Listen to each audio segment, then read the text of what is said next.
Well, there's certainly plenty of choice for kids' movies on these school holidays. Starting with, and I think this is probably the most family-friendly film of all of them, Finding Dory. Okay, I have to admit I've already seen this film twice, and if someone asked me to go along and see it a third time, I wouldn't say no. It is absolutely adorable. It's enchanting, it's beautiful. I mean, not only is it just a thrill to be back in the world of Finding Nemo, that same kind of story, those same characters, the same lush, I mean, extraordinary visuals. All of that is there, plus a little bit more. It's funny. It's funnier than Finding Nemo. It's kind of more simplified. It isn't as scary as Finding Nemo, which makes it, I think, even more kid-friendly and more family-friendly than the original film. So Finding Dory is just one of those perfect films where it appeals to everybody. It's got something for everybody. It's light-hearted. It's funny. Yeah, I mean, there's only a couple of slightly mild, what might be called scary scenes.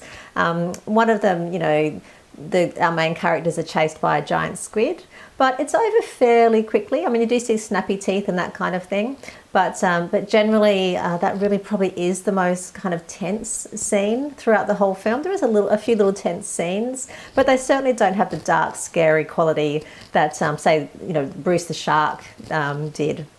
And the shark scenes, you know, in Finding Nemo. This one's a much more sort of, you know, diluted and beautiful film. I mean, I fell in love with it, which is probably obvious by the way I'm raving about it. So I think it's probably the peak of all the family films these holidays.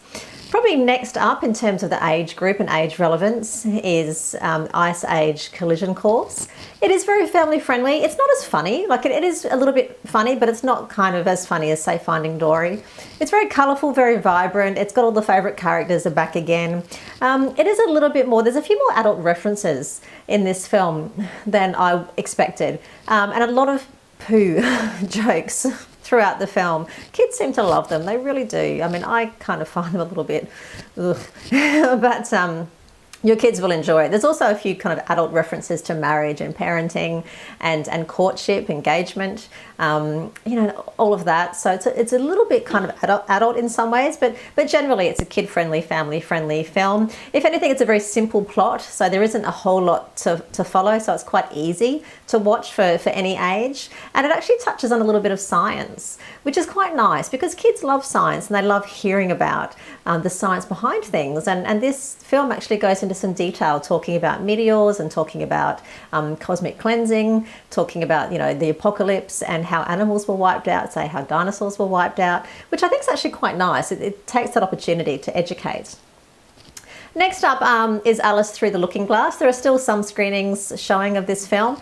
It's a little bit slightly older, I think, in age appeal, but it's still just as equally as entertaining. And the visuals are absolutely sumptuous. The visuals are extraordinary. And even though it's a fairly simple, unengaging, I'd even say, plot, it's just so colourful and so wonderful to watch. Being a part of the world of Wonderland or Underland, is just so fascinating and so thrilling. So the colours are really what carry this film. And that's, you know, again, there's not a whole lot of offensive or upsetting content in it, which makes it a very family-friendly choice yet again. Next up, I'd probably say, and we're getting slightly into the older child bracket here in Teenage Mutant Ninja Turtles. So this, when we're talking about content, this is obviously the more kind of global and globe-trotting violence. This is where weapons start to become introduced. And of course, the turtles themselves have all kinds of ninja-style weapons, everything from swords to nunchucks and spears and you know, anything that's a little bit more aggressive. There's shooting in this film. And there's a few scenes which are a little bit more, well, possibly not upsetting, but I don't know, a bit more action heavy in this. There's a lot of action throughout the whole film, but there's scenes which are set up in, you know, aircraft and people sort of jumping out of aircraft and things where there seems to be more at stake, if you like, in terms of the action and what we might call the violence. Again, you know, there isn't really any sex or nudity or swearing in the film, so it is quite family friendly in a way. I mean, it's it was rated M initially in Australia, but they downgraded it to PG. So there clearly was some concern about the violence. But I actually found it quite an accessible and family-friendly film. I mean, it's very much like the cartoon series that we grew up with. It's all that sort of over-the-top ninja sort of violence, but mixed in with humour to lighten it up so that it doesn't seem too serious. Finally, and I'm going to go out there and say that Warcraft is another option for families these holidays. It probably isn't for little kids. I mean, it's rated M, so it's very unlikely that it's for little kids. But if you have a child that loves gaming, and certainly if they've played World of Warcraft before, then I see no reason why you wouldn't take them to this film.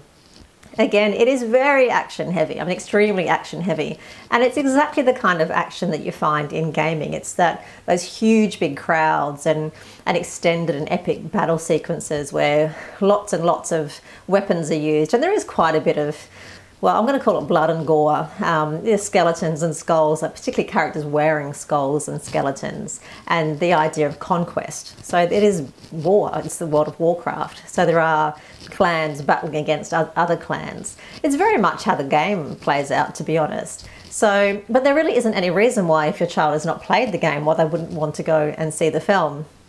I actually took my 8-year-old to see the film, and I felt like I was taking a bit of a risk because I wasn't quite sure how violent it was going to be, but he just loved it. I mean, as soon as we left, he said, "Can we go and see it again?" And I had to explain to him that it wasn't coming out for another 2 weeks. So, but yeah, I'm thinking about taking him back to see it during the holidays because he just loved it. He loved being a part of that world.